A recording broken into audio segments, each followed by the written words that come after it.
Paul RW down here in the Mountain Storm workshop, and it's always a good feeling when I'm batting 100. Made 18 shell preppers, didn't screw any of them up. It's a beautiful thing.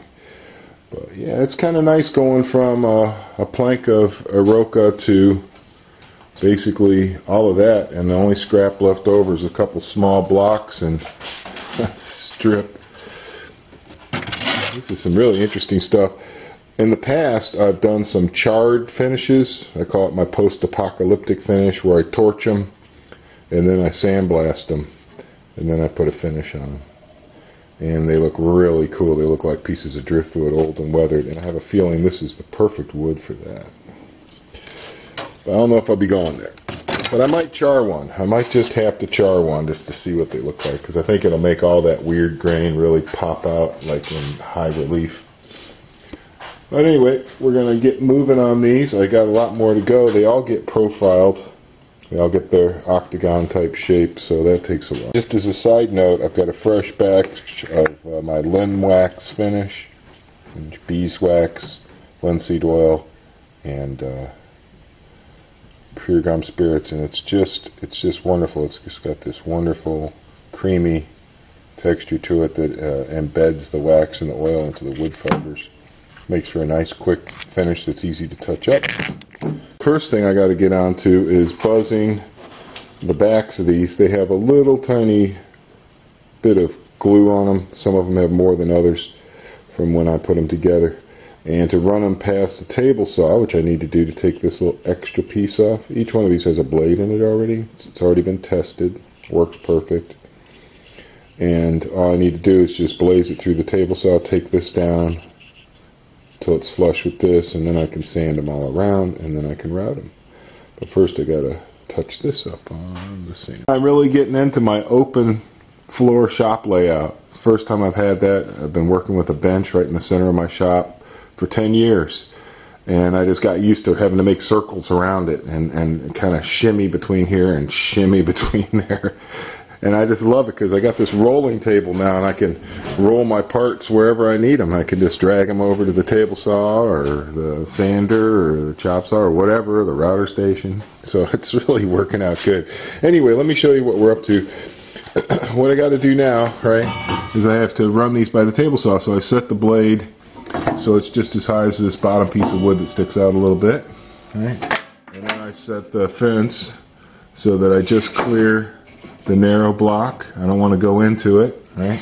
And then I just blaze them through it, and then I can final sand them, and then I can do the routing process, and then go back and sand them again.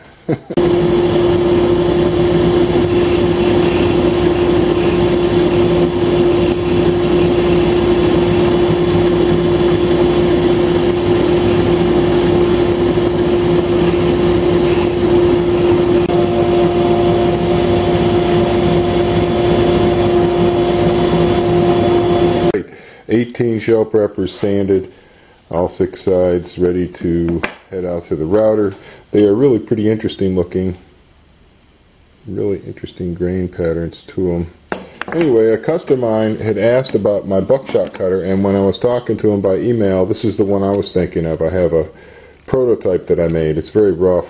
I wouldn't want to sell it. It's just ridiculous, you know. I mean, I can't let something like that go out of the shop. However, I forgot that I had made a duplicate. So when I made one, I made 2. I made one for a customer.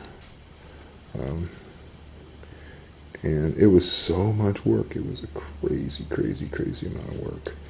And everything's got to fit just right, and so on and so forth. Holds 4 razor blades. The purpose of it is to cut triplets of cast buckshot.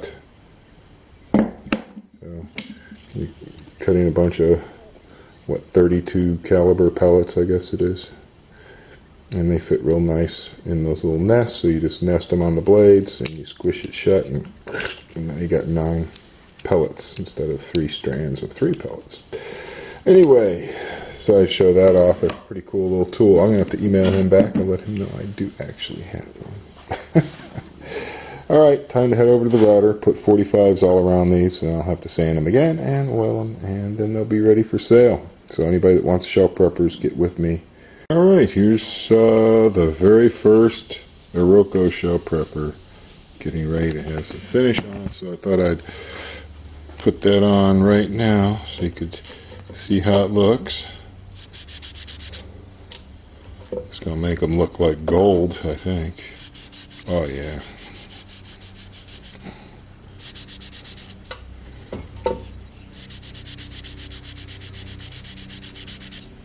Wow. It makes it look like gold, look like wheat, the color of wheat. It's really pretty. I don't know, maybe I'm too close to the camera. You can see the difference between where it isn't finished and where it is. Very interesting. Gold. Cool. Let me finish this one up and I'll show it to you. Well, I like it. It starts off with a kind of a yellow at first, and then it starts turning a little bit more golden until it's kind of a nice mellow golden color. It's very interesting. I like it.